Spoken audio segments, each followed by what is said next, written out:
अपने भुजबल के जोर से सकल समाज का पालन करते हमारे अन्नदाता किसान समाज को ऋतु का प्रेम भरा नमस्कार। हर दिन की तरह हम आज भी इस कार्यक्रम की शुरुआत करेंगे कृषि समाचार से।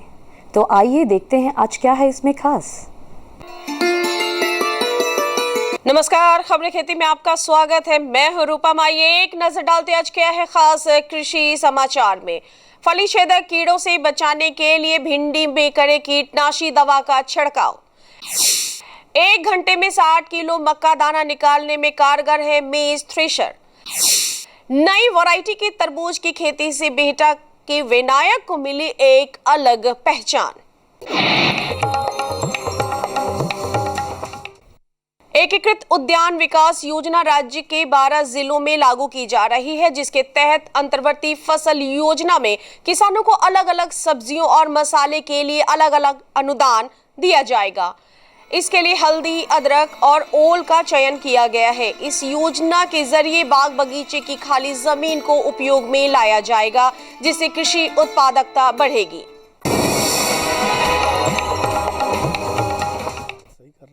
किसान भाइयों, रेशेदार सब्जियों में भिंडी का बाजार हमेशा ही गर्म रहता है।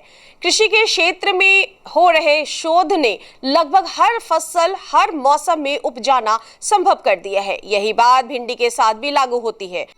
हरी सब्जियों में भिंडी का महत्वपूर्ण स्थान है। किसान भाइयों के लिए इसकी खेती भी फायदेमंद साबित होती है, लेकिन कई बार कीट व्याधि का प्रबंधन सही तरीके से नहीं होने के कारण किसानों को आर्थिक नुकसान का सामना करना पड़ता है। भिंडी को सबसे अधिक नुकसान फली छेदक कीड़ों से होता है।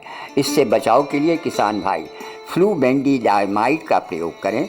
100 मिलीलीटर प्रति एकड़ खेत में 200 लीटर पानी के साथ मिलाकर इसका छिड़काव करें। किसान भाई दवा के छिड़काव के 3 से 4 दिन के बाद ही भिंडी की तुड़ाई करें।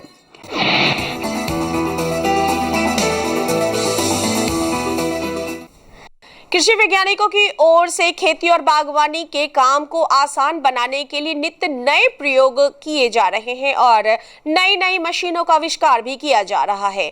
इसी कड़ी में वैज्ञानिक, खासकर कृषि वैज्ञानिक ने एक ऐसी मशीन का आविष्कार किया है जो 1 घंटे में 60 किलो मक्का के दाने निकाल सकती है। इस मशीन की सहायता से किसान भाई कम लागत में निकाल सकते हैं बिल्कुल मक्का, और इसका प्रयोग कम जोत वाले किसानों के लिए काफी फायदेमंद साबित होता है।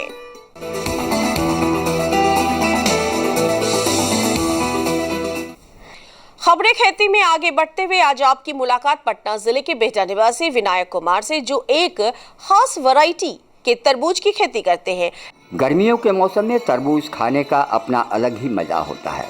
आपने भी तरबूज बहुत बार खाए होंगे, पर हर बार आपने लाल तरबूज ही खाए होंगे। लेकिन पटना ज़िले के बिहटा निवासी विनायक तरबूज की एक नई वैरायटी से खेती कर रहे हैं, जो बाहर से तो हरा है लेकिन अंदर से पीले रंग का है और इसका स्वाद भी जायकेदार है। दरअसल परंपरागत खेती किसानी में अधिक लाभ न होता देख विनायक ने नई फसलों की तरफ रुख किया। बैगन सोलेनेसी जाति का फसल है, जिसे किसान भाई पूरे वर्ष उगा सकते हैं। आमतौर पर इसकी खेती सब्जी के लिए की जाती है। खाने में स्वादिष्ट होने के साथ साथ इसमें विटामिन ए, विटामिन बी के अलावा कैल्शियम, फास्फोरस और आयरन जैसे खनिज पाए जाते हैं। बैगन के उन्नत प्रभेद में स्वर्ण प्रतिभा, स्वर्ण मोहित, स्वर्णमणि, स्वर्ण नीलिमा एवं स्वर्ण अविलंब है, जिसकी खेती कर किसान भाई काफी अच्छा मुनाफा प्राप्त कर सकते हैं। आइए अब एक नजर डालते हैं मंडी के ताजा भाव पर। एक नज़र डालते हैं राजधानी के अंटाघाट सब्जी मंडी में और जानते हैं हरी सब्जियों के ताज़ा भाव। टमाटर 800 से 1000 रुपये प्रति क्विंटल, भिंडी 2800 से 3200 रुपये प्रति क्विंटल, परवल 2400 से 2800 रुपये प्रति क्विंटल, करेला 2600 रुपये प्रति क्विंटल, जबकि बंधा गोभी 2200 रुपये प्रति क्विंटल। और कैसा रहेगा अगले 24 घंटे में राजधानी पटना का तापमान, एक नजर मौसम के मिजाज पर। बंगाल की खाड़ी में विकसित हो रहे चक्रवात के आंशिक असर से बिहार भी प्रभावित है, इसलिए सुबह में आंशिक बादलों की स्थिति बनी रहेगी। तापमान में बढ़ोतरी होगी, लेकिन लू जैसे स्थिति बनने के आसार कम हैं। वर्तमान तापमान फ्रेंच बीन, लौकी, खीरा, तुरई आदि तथा गर्मी के मौसम वाली मूली की सीधी बुआई हेतु अनुकूल है, क्योंकि बीजों के अंकुरण के लिए ये तापमान उपयुक्त है। किसान भाई ध्यान रखें कि बुआई के समय खेत में पर्याप्त नमी का होना आवश्यक है। तो अभी आपने देखा कृषि समाचार। अब हम कार्यक्रम में आगे बढ़ते हैं। किसान भाइयों और बहनों, आज मंगलवार का दिन है और आज के दिन हम आपके लिए विशेष कार्यक्रम लेकर आते हैं फोन इन लाइव, जहां हमारे कृषि विशेषज्ञ आपके प्रश्नों का उत्तर देते हैं। तो आइए आपको लेकर चलते हैं स्टूडियो, जहां हमारे कृषि वैज्ञानिक आपके प्रश्नों का उत्तर देने के लिए मौजूद हैं। तो चलिए सीधे चलते हैं स्टूडियो।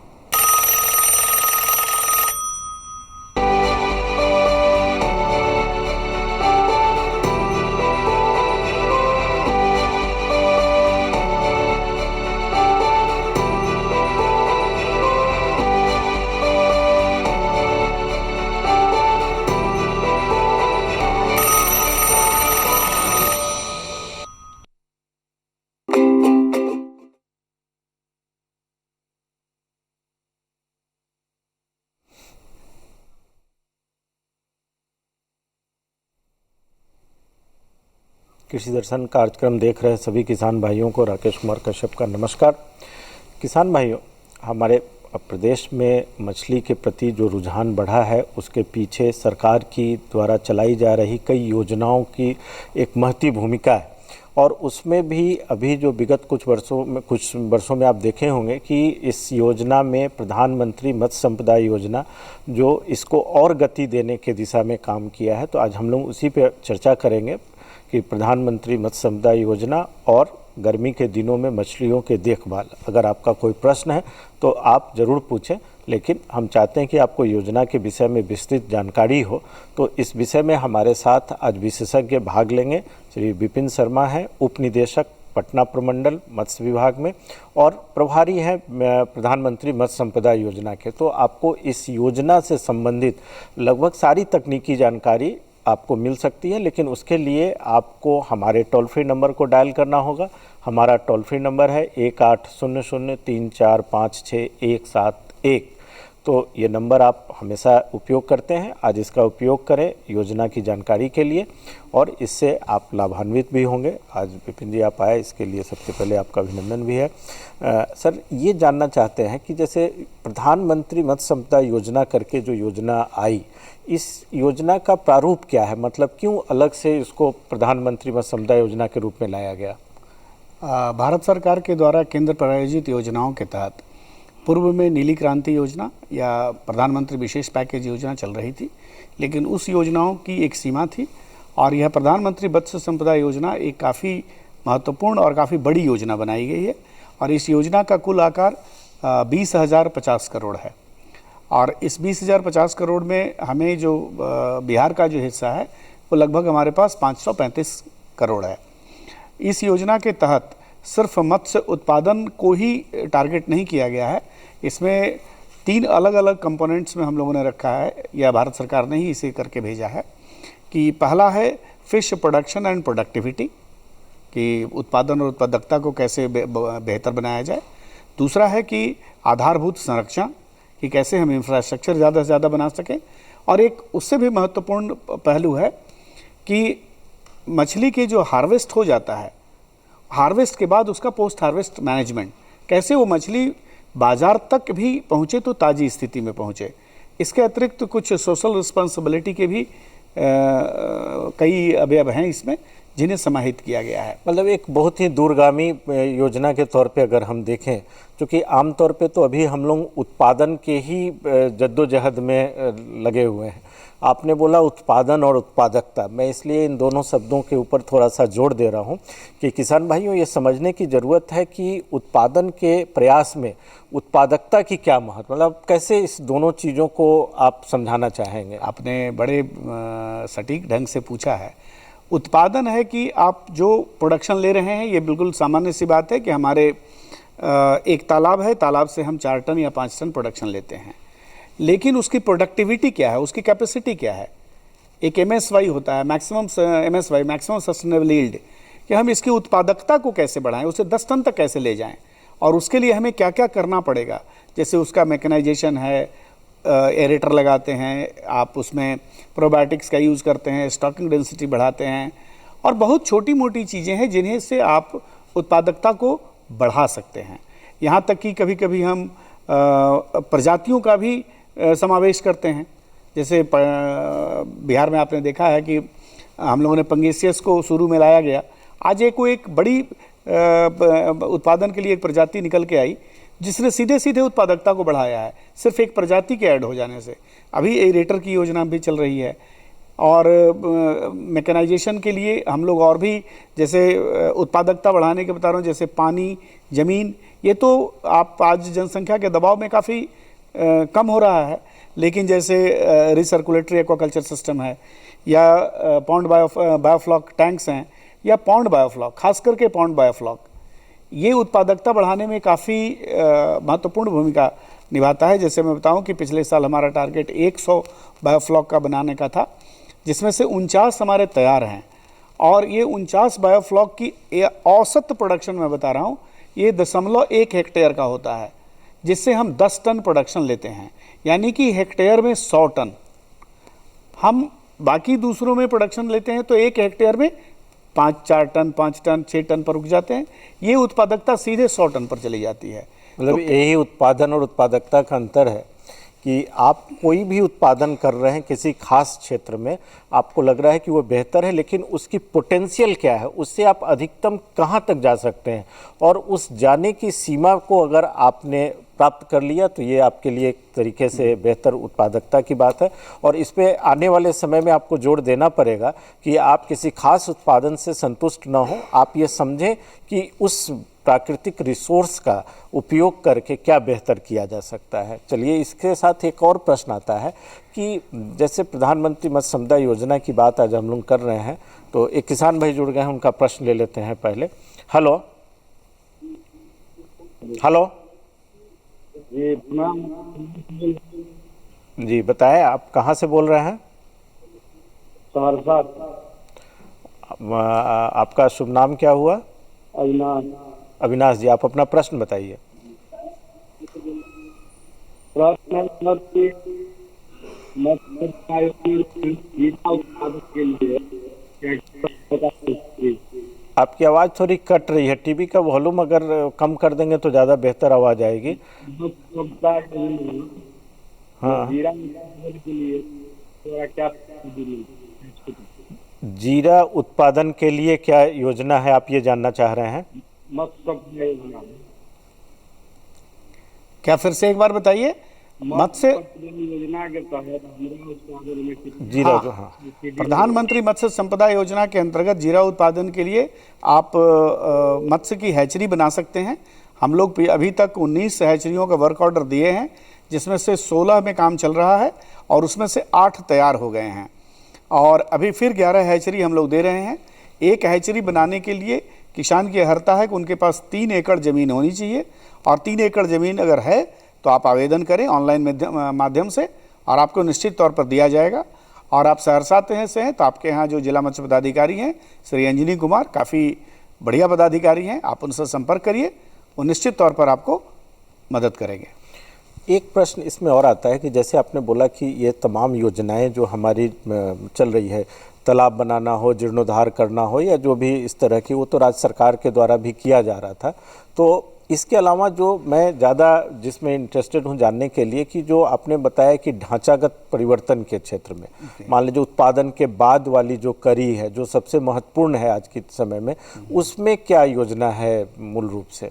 जैसे एक चीज़ बताया कि आप उत्पादन कर रहे हैं, उत्पादकता भी आपने बढ़ा ली, लेकिन सबसे बड़ा, जैसे हम कहते हैं कि हम किसानों का जो रिटर्न है वो हम डबल कर दें, या हम ज़्यादा से ज़्यादा लोगों को, एक तालाब अगर निर्माण होता है तो तालाब जो निर्माण करते हैं, सिर्फ हम सीधे तौर पर देखते हैं कि उन्हीं को रोज़गार मिला है।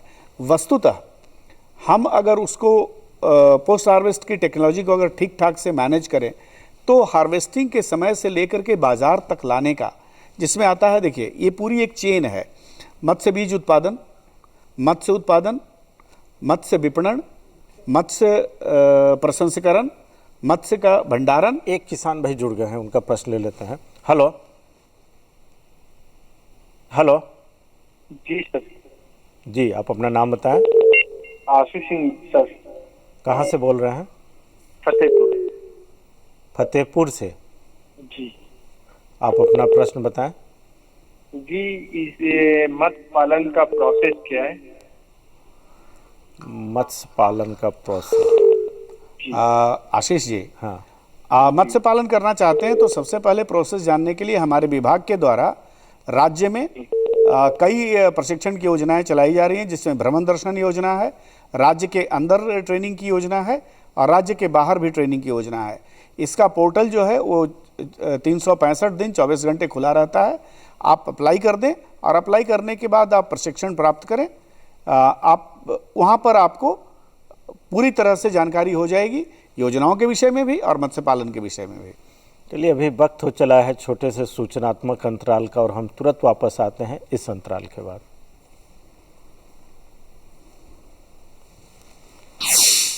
अरे भाई रामेश्वर, क्या बात है? बड़े परेशान दिख रहे हो। सोच रहा था कि अभी तो हाथ पांव चल रहे हैं तो खेती कर पा रहा हूं, कल को जब इनमें ताकत नहीं रहेगी गुजारा कैसे होगा? पेंशन से। पेंशन? हाँ, और वो भी हम जैसे किसानों के लिए। अब हम जैसे छोटे किसान भी 60 साल के होने पर 3000 रुपए मासिक पेंशन पा सकते हैं। सच में? हाँ, चलो मैं तुम्हें दिखाता हूँ। 18 से 40 वर्ष की आयु के लघु और सीमांत किसान इस स्वैच्छिक और अंशदायी पेंशन योजना में 55 रुपए से 200 रुपए की मासिक किस्त देकर प्रवेश कर सकते हैं। भारत सरकार भी हर महीने किसान के बराबर किस्त का योगदान करेगी। कभी नहीं सोचा था कि हम जैसे किसानों की भी पेंशन का सपना कभी सच होगा। प्रधानमंत्री किसान मान धन योजना, अन्नदाता के परिश्रम को संबल, पेंशन से सुरक्षित उनका कर। नजदीकी जन सेवा केंद्र जाकर इस योजना से जुड़ें। वाह मेरे स्मार्ट किसान, स्मार्टफोन है, डाटा भी है और कृषि नेटवर्क ऐप खेती की हर समस्या का समाधान। बीज का चयन, फसल बीमारी के उपचार, आसपास के मंडियों के भाव, अब हमारे हाथ में हर समाधान। कृषि नेटवर्क, किसान का स्वाभिमान। डाउनलोड करें अभी के अभी। हम लोग चर्चा कर रहे हैं प्रधानमंत्री मत्स्य संपदा योजना की एक जानकारी, जिससे कि आपके क्षेत्र में जो भी तमाम मछली के उत्पादन के दिशा में जो परिवर्तन हो रहे हैं उसमें उसको और कैसे गति दी जा सकती है। और गति देने की प्रक्रिया में सिर्फ उत्पादन ही एक भाग नहीं है, उत्पादन उपरांत उसको बाज़ार ले जाना, बाज़ार जाने के दौरान उसकी क्या क्या आवश्यकता है उस पर भी हम चर्चा कर रहे हैं।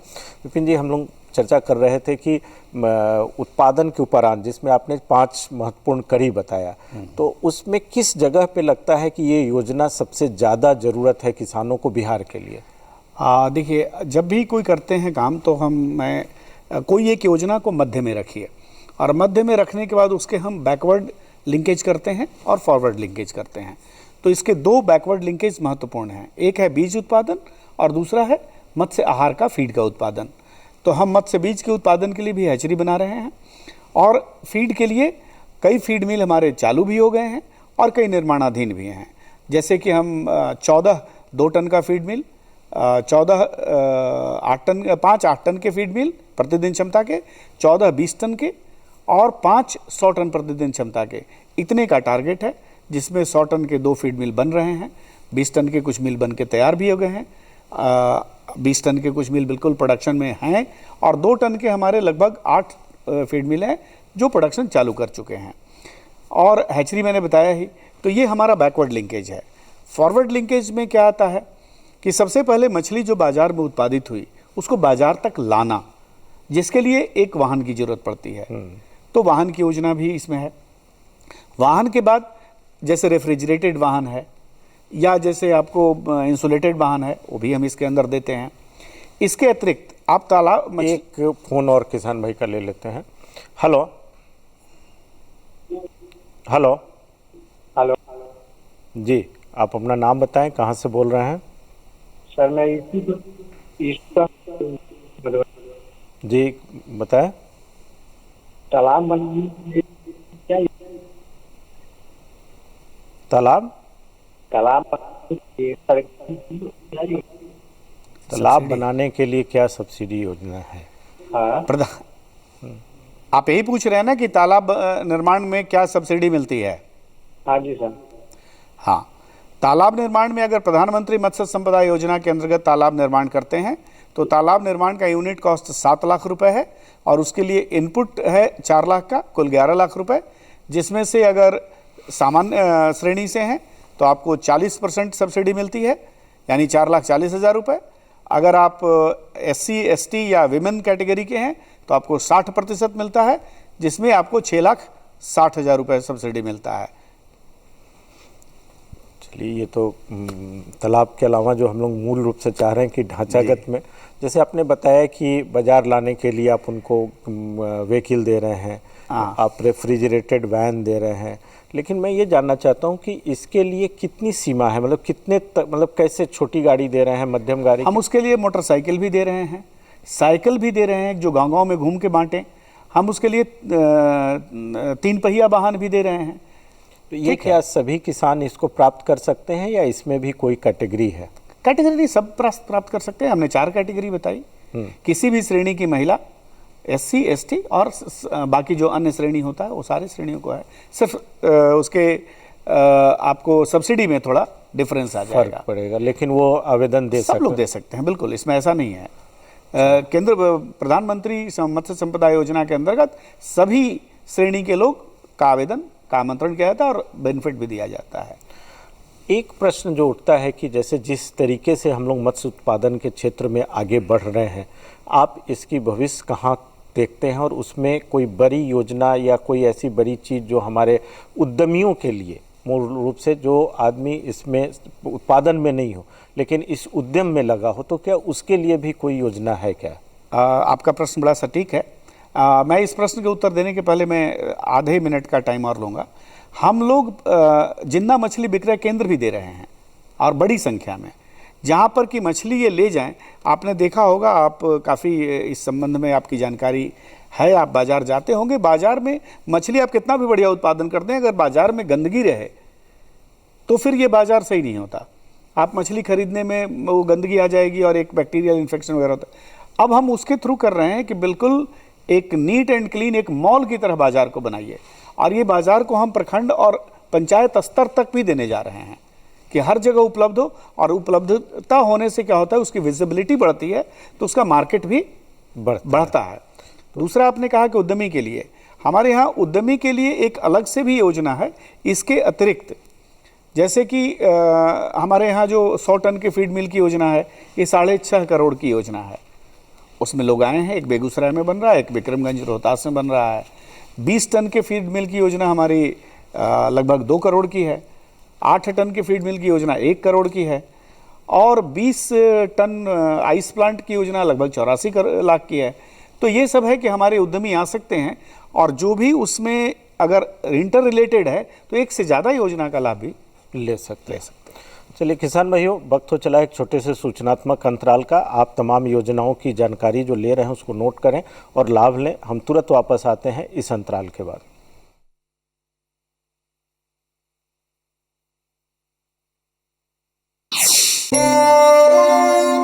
प्रधानमंत्री किसान सम्मान निधि, उसका लाभ उन किसानों को मिलेगा जिनके पास 5 एकड़ से कम भूमि है।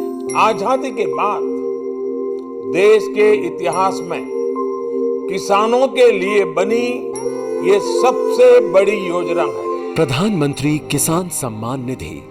इस योजना के तहत 2 हेक्टेयर तक की जोत वाले किसान परिवार को 6,000 रुपए का सालाना भुगतान होगा, जो पात्र किसानों को 2-2 हजार की 3 किश्तों में सीधा उनके खातों में जमा होगा। इन पात्र परिवारों का चयन राज्य सरकार कर रही है। इस योजना का पूरा खर्च भारत सरकार वहन कर रही है। सम्मान, जिस पर हमेशा अन्नदाता का हक था, उसे अब वो सीने पर लगाकर घूम भी सकेगा। प्रधानमंत्री किसान सम्मान निधि, किसान की किसानी का नया अभिमान। वाह मेरे स्मार्ट किसान, स्मार्टफोन है, डाटा भी है और कृषि नेटवर्क ऐप खेती की हर समस्या का समाधान। बीज का चयन फसल बीमारी के उपचार, आसपास के मंडियों के भाव, अब हमारे हाथ में हर समाधान। कृषि नेटवर्क, किसान का स्वाभिमान। डाउनलोड करें अभी के अभी। जी, हम लोगों ने जो चर्चा की उसमें दो तीन कई महत्वपूर्ण पहलुओं को देखा। अब मैं इसमें चाहता हूं कि समय भी कम है, तो एक अंत में कि इस पूरे योजना की जो सोशल रिस्पॉन्सिबिलिटी, सामाजिक जवाबदेही को किस तरीके से आप देखते हैं? इस योजना का जो चौथा स्तंभ है वो सामाजिक जवाबदेही है। एक्चुअली इस योजना को जब बांटा गया तो एक सेंट्रल सेक्टर कहा गया, दूसरे को कहा गया सेंट्रली स्पॉन्सर्ड सेक्टर। तो सेंट्रल सेक्टर में 100% अनुदान भारत सरकार देती है और सेंट्रली स्पॉन्सर्ड को दो पार्ट में बांटा गया। एक है बेनिफिशियरी ओरिएंटेड, जिसकी अब तक हम चर्चा कर रहे थे, और एक है नॉन बेनिफिशियरी ओरिएंटेड, जिसमें कि 60% सेंट्रल सेक्टर देती है और 40% बिहार सरकार देती है। सेंट्रली स्पॉन्सर्ड स्कीम में हम लोग दो स्कीम कर रहे हैं। एक हम लोग एक्वेटिक और रेफरल लेबोरेटरी, ये किशनगंज में कॉलेज ऑफ फिशरीज में हमारा लगभग तैयार होने की स्थिति में, अगले 3-4 महीने में तैयार हो जाएगा। ये सोशल रिस्पॉन्सिबिलिटी है। हम एक बखरी में, सीतामढ़ी में ब्रूड बैंक बना रहे हैं, जिससे कि हम प्योर जर्म प्लाज्म को कंजर्व कर सकें, बेहतर अनुवांशिकी रख सकें, हम जेनेटिक मटेरियल को बचा सकें। तो ये सोशल रिस्पॉन्सिबिलिटी में है। इसके अतिरिक्त सेंट्रल सेक्टर में दो और हम लोग इसमें काम करते हैं। एक है योजना हमारी रिवर रैंचिंग की। रिवर रैंचिंग में क्या होता है कि हमारी नदियों में, आप अवगत होंगे कि गंगा नदी में पिछले 30 सालों में उत्पादन है वो लगभग 10 गुना घट गया है। तो इससे क्या हो रहा है कि एक गंगा की साफ सफाई में भी गंदगी भी बढ़ती है और साथ ही हमारे जो मछुआरे भाई हैं जिनका जीवन यापन इसी पर होता है, वो भी एक चैलेंज में है, उनका रोजगार घट गया। तो इसके लिए हम लोग को उसमें फिर से उसी नदी से मछलियों का बच्चा निकाल करके ब्रीड करा करके फिर उन्हीं नदियों में उसको बड़ा होकर के डाल रहे हैं ताकि उत्पादकता बढ़े। और उस उत्पादकता के बढ़ाने के साथ साथ एक और योजना है, उसे कहते हैं राहत सह बचत योजना, जिसके अंतर्गत हम जो किसान भाई, जो मछुआरा भाई जो पूरी तरह से किसान नदियों में मत्स्य के आखेट या शिकारमाही पर उनका जीवन निर्भर है, उनसे हम 1500 रुपये अकाउंट में जमा कराते हैं। और 3 महीने जो क्लोज फिशिंग सीजन है, जून, जुलाई और अगस्त, अभी हम लोग 12,665 मछुआ भाइयों को हम लोग एक देने जा रहे हैं। उनको 1500 यानी एक 1500 वो देंगे, एक 1500 राज्य सरकार देगी और एक 1500 सेंट्रल गवर्नमेंट देगी। ये हमारे पास तैयार है और अगले साल से इस साल ही हमारा टारगेट 50,000 था, लेकिन अगले साल हम निश्चित तौर पर 50,000 लोगों को ये बेनिफिट देंगे। इसके अतिरिक्त हमारी एक है जनरल एक्सीडेंट इंश्योरेंस स्कीम।